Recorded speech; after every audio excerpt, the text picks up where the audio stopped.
अब जबकि कांग्रेस अध्यक्ष सोनिया गांधी ने यह ऐलान किया कि जितने भी गरीब मजदूर अपने राज्यों का रुख कर रहे हैं, तो कांग्रेस की जो तमाम इकाइयां हैं वो उनके किराए का और उनके खान पान का जिम्मा उठाएगी। अब जाके केंद्र सरकार होश में आई है। पीएम केयर्स में आप न जाने कितने लाखों करोड़ों रुपए जमा कर चुके हैं। यही बात नहीं, देश के सामने इतनी ढेरों मिसालें हैं जहां एक मां अपने बच्चे को कंधे पर लादे। न जाने कितने बुजुर्ग सड़कों पर चल रहे थे। 40 से 50 लोग इसी तरह से सड़कों पर चल के मर गए।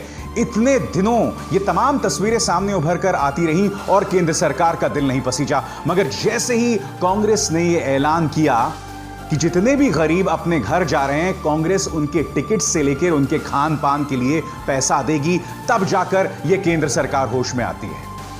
क्या आपके अंदर इतनी सी भी संवेदना है?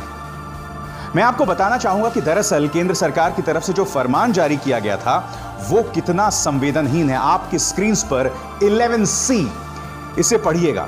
पहले मैं आपको अंग्रेजी में पढ़ के सुनाना चाहता हूं और बाद में मैं इसका हिंदी में तर्जुमा करूंगा। The local state government authority shall hand over the tickets to the passengers cleared by them and collect the ticket fare and hand over the total amount to railways। यानी कि जो लोग अपने घर की ओर जा रहे हैं, राज्य सरकारें जो हैं उन्हें टिकट्स देंगे और उन्हीं पैसेंजर्स को टिकट्स देंगे जिनका नाम उन्होंने क्लियर किया है, और जो पैसा इनसे इकट्ठा होगा वो जाएगा केंद्र सरकार को, यानी कि भारतीय रेलवेज को। अब तक तो आपने यह फरमान जारी किया हुआ था, मगर जैसे ही कांग्रेस अध्यक्ष सोनिया गांधी ये ऐलान करती है, उसके बाद केंद्र सरकार का दिल पसीजता है और फिर वो ये ऐलान करते हैं। मैं आपको बताना चाहता हूं कि रेलवे बोर्ड के चेयरमैन वीके यादव ने क्या कहा था। हमने जानबूझकर यह फैसला लिया कि लोगों से टिकट के पैसे लिए जाएंगे ताकि सिर्फ जरूरतमंद ही ट्रेन का इस्तेमाल करें। एक बार आप फ्री कर देते हैं तब हर कोई सफर करने के लिए एलिजिबल हो जाता है, और ऐसे में इन्हें कोरोना वायरस के लिए स्क्रीन करना मुश्किल हो जाता है। मैं पूछना चाहता हूं इस केंद्र सरकार से, क्या इस वक्त जो लोग अपने घर वापस जाना चाहते हैं, क्या वो मजाक के लिए वापस जाना चाह रहे हैं? अगर शहर, अगर राज्य उनके देखभाल का, उनके रहन सहन का अच्छा इंतजाम करती तो ये लोग क्यों अपने घर के लिए जाते? मैं आपसे एक सवाल पूछना चाहता हूं। ये तस्वीर देख रहे हैं आप? प्रधानमंत्री नरेंद्र मोदी ने डोनाल्ड ट्रंप को यह वादा किया था कि कम से कम 7 से 10 लाख लोग आपके स्वागत के लिए अहमदाबाद में होंगे। करोड़ों रुपए खर्च किया गया था इसके लिए। क्या आप जानते हैं मोटेरा स्टेडियम में जो हजारों की भीड़ जमा हुई, इन सबको 5 स्टार होटल का खाना दिया गया था, कैप्स दिए गए थे, पानी की बॉटल्स दी गई थीं। मगर गुजरात के अंदर जो उड़ीसा का मजदूर फंसा हुआ था वो त्राहिमाम मचा रहा था। वो लगातार मिन्नतें कर रहा था कि हमारे साथ बदतमीजी कर रहे हैं लोग। और गुजरात के मुख्यमंत्री विजय रूपाणी क्या कहते हैं कि गुजरात के अंदर जो कोरोना वायरस फैला है वो तबलीगी जमात की वजह से फैला है। अपनी जिम्मेदारी आप नहीं समझते हैं, मगर सारा ठीकरा जो है आप फोड़ना चाहते हैं किसके ऊपर? या तो तबलीगी जमात के ऊपर या विपक्ष के ऊपर। मैं आपको बताना चाहता हूं ये मुद्दा शुरू कैसे हुआ। आपके स्क्रीन पर ये हैं डीके शिव कुमार, कर्नाटक कांग्रेस से नेता हैं, और इन्होंने राज्य सरकार को एक चेक दिया कि जो लोग अपना पैसा खर्च करके अपने गांव जा रहे हैं, मैं उन्हें फाइनेंस करने को तैयार हूं, यानी कांग्रेस उन्हें फाइनेंस करने को तैयार। और उसके बाद राज्य सरकार ने शर्मिंदा होकर किराया माफ किया। आज मैं आपसे सवाल पूछना चाहता हूं कि केंद्र सरकार इतनी संवेदनहीन आखिर हो कैसे सकती है? मैं जानता हूं आप लोग में से कई लोग कहेंगे भाई ये कांग्रेस राजनीति कर रही है, यकीनन, और मैंने ये सवाल उठाया है और कुछ कांग्रेस के नेता मुझसे भी कह रहे थे कि भाई ये राजनीति नहीं है, ये संवेदना है, ये संवेदनशील सोच है। यकीनन, मगर जब एक राजनेता ये करता है तो जाहिर सी बात है उस पर उंगलियां उठना लाजमी है। मैं आपको बता दूं, मेरे साथ जुड़ रहे हैं कांग्रेस के नेता गौरव वल्लभ, और गौरव वल्लभ से मैंने पहला सवाल यही किया है कि कांग्रेस ने भी जो अपनी तरफ से ये घोषणा की है, ये राजनीति है या गरीब मजदूरों के लिए दिल में दर्द? विशाल जी, जो आपने पहला प्रश्न पूछा, ये कोई सियासत नहीं, ये स्पिरिट ऑफ कांग्रेस है। ये स्पिरिट ऑफ इंडिया है। स्पिरिट ऑफ इंडिया क्या है? मानव सेवा, मानव धर्म। आज हमारे शहरों को 24/7 सर्विस मिल रही, किसके कारण मिल रही है? इन श्रमिकों के कारण, इन कामगारों के कारण। और इन कामगारों को 3 घंटे का, 3.5 घंटे का नोटिस देके लॉकडाउन चालू कर दिया जाता है। पिछले 40 दिन से ना उनके पास काम है, ना उनके पास धान है, ना उनके पास दवा है, ना उनके पास अपने घर जाने का कोई साधन है।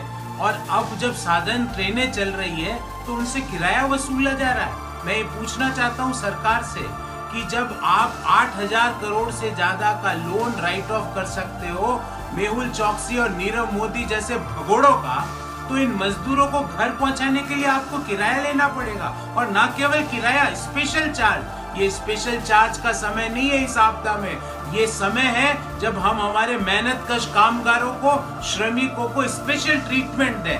दूसरा सवाल मेरा गौरव वल्लभ से यह है कि भाई केंद्र सरकार, जैसे कि आपने रेलवे बोर्ड चेयरमैन की बात सुनी, केंद्र सरकार तो यह कह रही है कि हम फ्री में इसलिए नहीं दे रहे थे क्योंकि लोग जो हैं वो भीड़ करने लगते रेलवे स्टेशंस में, इसलिए हमने फ्री नहीं किया। तो इस पर आपका क्या कहना है? अभिशार जी, आपने दूसरा प्रश्न पूछा कि सरकार ये दलील दे रही है कि ये फंड, ये पैसा भाड़ा इसलिए लिया जा रहा है ताकि जो व्यक्ति जरूरतमंद हो वही ट्रेन का सफर करे। अब आप बताओ, इससे बचकानी बात क्या कर सकते हैं? सरकार को क्या लगता है इस आपदा में हम लोग एक शहर से दूसरे शहर घूमने के लिए जाते हैं क्या? लोग अपना थोड़ा दिमाग लगाएं। और अभी भी मैं बोलता हूं, कांग्रेस की कर्नाटका की जो यूनिट है उसने 1 करोड़ रुपए का डोनेशन दिया है। हम कांग्रेस का हर कार्यकर्ता, भारत का हर व्यक्ति जैसा उसका यथासंभव उसका सामर्थ्य है, एक एक पैसा जोड़कर इन मजदूरों को निःशुल्क हम उनके जहां वो काम करते हैं वहां से लेके जहां के वो रहने वाले हैं निःशुल्क यात्रा की व्यवस्था करवा के रहेंगे। क्योंकि हम पीएम केयर या इस तरह के फंड की बात नहीं करते, हम इंडिया केयर की बात करते हैं। आज मैं आपसे कुछ सवाल पूछना चाहता हूं। केंद्र सरकार सारे तर्क इन गरीबों के लिए देती है, मगर उससे पहले आप इस मां की, इस युवा मां की तस्वीर देखिए, वो किस तरह से अपने कंधे पर अपने बच्चे को ले जा रही है। मेरे पास शब्द नहीं है, ये 30 सेकंड का क्लिप है, आप खुद देखिए। अरे बाप, कहां से आ रहे हो? कहां से आ रहे हो बेटा? पूना से? सूरत? और कहां जा रहे हो? इलाहाबाद। आप पानी पीना है? ठंडा पानी है, अच्छा बढ़िया। आ जाओ बेटा। सूरत से आ रहे हैं, इलाहाबाद जा रहे हैं। ये बच्ची को कैसे संभाल रही है बेटा तू? इस वीडियो को देखने के बाद आज मेरे कुछ सवाल हैं भारतीय जनता पार्टी सरकार से। सवाल नंबर 1, 68,607 करोड़ बैंक डिफॉल्टर्स का जो बकाया होता है वो तो आप माफ कर देते हो, मगर गरीब के किराए में आनाकानी। सवाल नंबर 2, राष्ट्रपति भवन के सौंदर्यीकरण के लिए पैसा है, मगर गरीब के लिए आनाकानी। जी हां, क्या आप जानते हैं कोरोना संकट के बीचों बीच यह प्रोजेक्ट लाया गया था, 20,000 करोड़ रुपए इसमें खर्च होंगे। सबसे पहली बात, जो दिल्ली का यह खूबसूरत हिस्सा है यह बर्बाद हो सकता है, क्योंकि मुझे नहीं लगता इसे हटाने की कतई जरूरत है, क्योंकि यह निहायत ही खूबसूरत है। अगर आप इसमें कुछ छेड़छाड़ करेंगे तो मैं नहीं जानता हूं इसका क्या चेहरा हो जाएगा। मगर आपने इस योजना को स्वीकृति दी, वो गैजेट याद है आपको? स्वीकृति दी बीचों बीच कोरोना के। मानो आप देश की जनता की नाक रगड़ रहे हो। और क्यों? क्योंकि आप जानते हो कि आपका बिका हुआ मीडिया यह सवाल आपसे नहीं करने वाला, तो जनता तक यह मुद्दा ही नहीं पहुंचेगा। इसके बाद मेरा अगला सवाल, पीएम केयर्स में लाखों करोड़ों रुपए जा रहे हैं, मगर गरीबों तक यह पैसा क्यों नहीं पहुंच रहा? आखिर क्यों? जब कांग्रेस दखल देती है, जब कांग्रेस इस तरह का मास्टर स्ट्रोक लेके आती है, तब जाके आप नींद से जागते हैं। इसके बाद मेरा अगला सवाल, प्रधानमंत्री के लिए 2 जेट खरीदे गए और उनकी कीमत है 8,458 करोड़, मगर गरीब अगर मुफ्त में सफर करना चाहता है तो उसमें आपको दिक्कत होती है। मैं फिर से उस गरीब औरत की आपको तस्वीर दिखाना चाहता हूं जो अपने कंधे में अपने मासूम बच्चे को ले जा रही है। ये वो तस्वीर है। केंद्र सरकार इस तस्वीर को बार बार देखे और देखे कि वो अपनी तरफ से किस तरह की संवेदनहीनता कर रही है। आप बताइए ना, क्या यह मुद्दा नहीं है? और दूसरी तरफ जहरीली मीडिया। आपको याद होगा, एक महान पत्रकार ने सोनिया गांधी से पालघर लिंचिंग के बारे में सवाल पूछा था। हालांकि उस सवाल जो है महाराष्ट्र पुलिस से किया जाना चाहिए था, उद्धव ठाकरे से किया जाना चाहिए था। सवाल सोनिया गांधी से किया गया था। मगर आज वे तमाम मुद्दे उभर कर आ रहे हैं जिसमें केंद्र सरकार की साफ तौर पर इनसेंसिटिविटी दिखाई दे रही है। किसने सवाल किया है केंद्र सरकार से? कौन सवाल कर रहा है प्रधानमंत्री नरेंद्र मोदी से? कोई नहीं कर रहा है। तो क्या यह सवाल पूछे जाएं जरूरी नहीं है?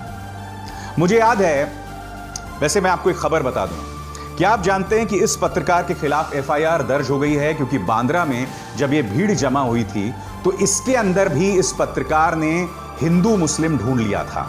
बांद्रा में चूंकि एक मस्जिद थी, लिहाजा उसने यह कह डाला कि यह मस्जिद है इसलिए यह भीड़ जमा हुई है।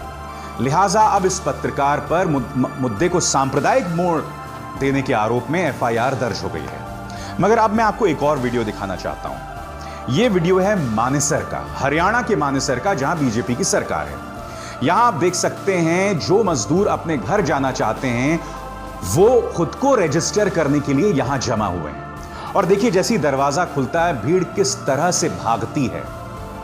मैं आपसे सवाल पूछना चाहता हूं कि क्या इस तस्वीर के पीछे मीडिया ने किसी मस्जिद को ढूंढने की कोशिश की? या कहीं ऐसा तो नहीं है कि तुम लोगों को शर्म आ गई? बताओ ना, क्या यहां पर कोई मस्जिद ढूंढने की कोशिश की? अब यह तस्वीर देखिए, यह है गुजरात में भारतीय जनता पार्टी के एमएलए अरविंद।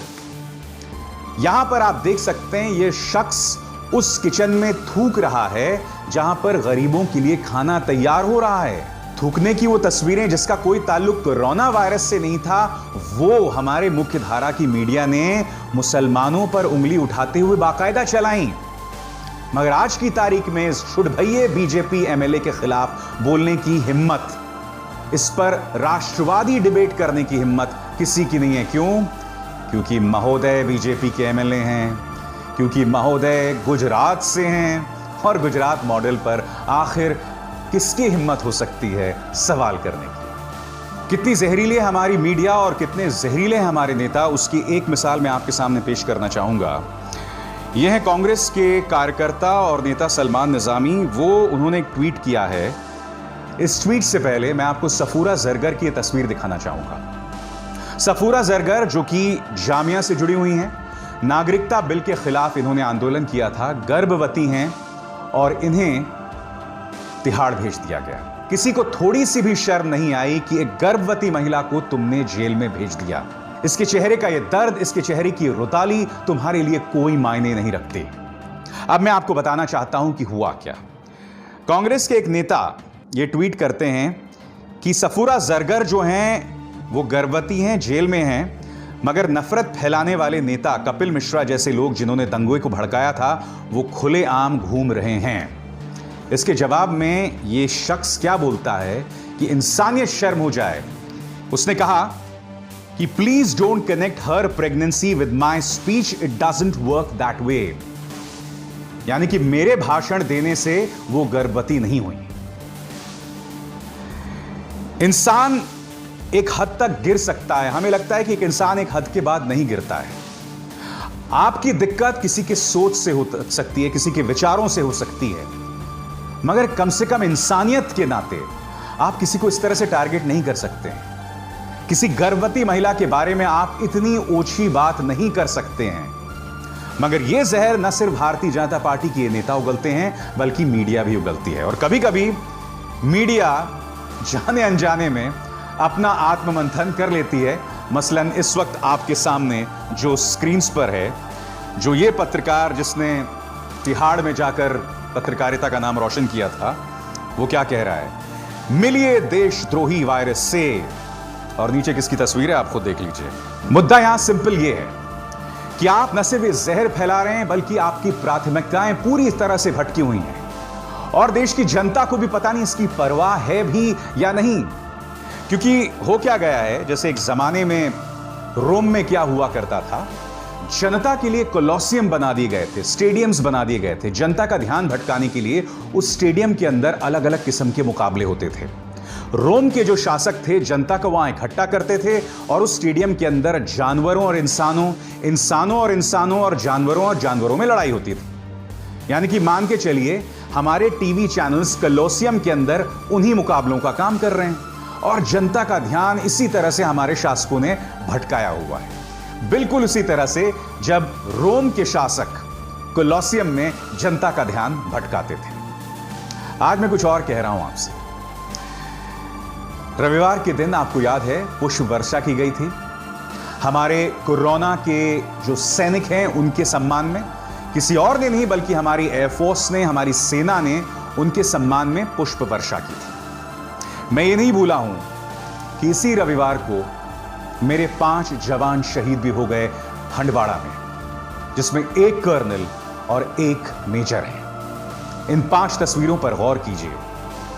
आज यह हमारे बीच नहीं है और अजीबोगरीब विडंबना है कि इनकी शहादत उसी दिन हुई जिस दिन हम कोरोना के जो सैनिक हैं उनके सम्मान में पुष्प वर्षा कर रहे थे। आज मैं आपको बताना चाहता हूं कि वीर चक्र से सम्मानित एडमिरल अरुण प्रकाश क्या कह रहे हैं आपकी स्क्रीन पर।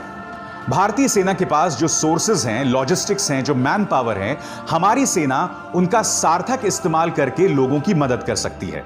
यही नहीं, वो भूखे और असहाय मजदूरों को संगठित तरीके से ट्रांसफर कर सकती है। मगर अगर पुष्प वर्षा और फ्लाई पास्ट करना ही सेना का सही इस्तेमाल है तो जैसी इनकी इच्छा।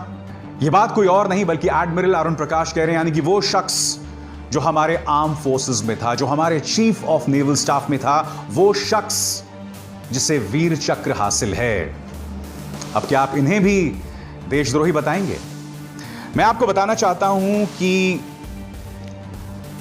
रक्षा संवाददाता जो कि आर्मी में कर्नल तक रह चुके हैं, अजय शुक्ला, ये आर्मी में कर्नल रहे हैं, वो क्या कह रहे हैं मैं आपको बताता हूं।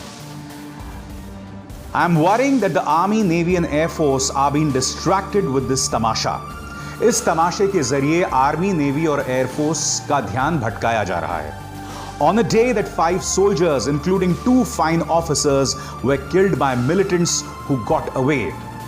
आतंकवादियों ने हमारे 5 जवानों को मौत के घाट उतार दिया, जिसमें 2 ऑफिसर्स शामिल थे और वो आतंकवादी भाग निकलने में कामयाब रहे। This follows the killing of 5 commandos by militants recently. यानी कि इससे पहले हमारे 5 कमांडोज को मिलिटेंट मार चुके हैं।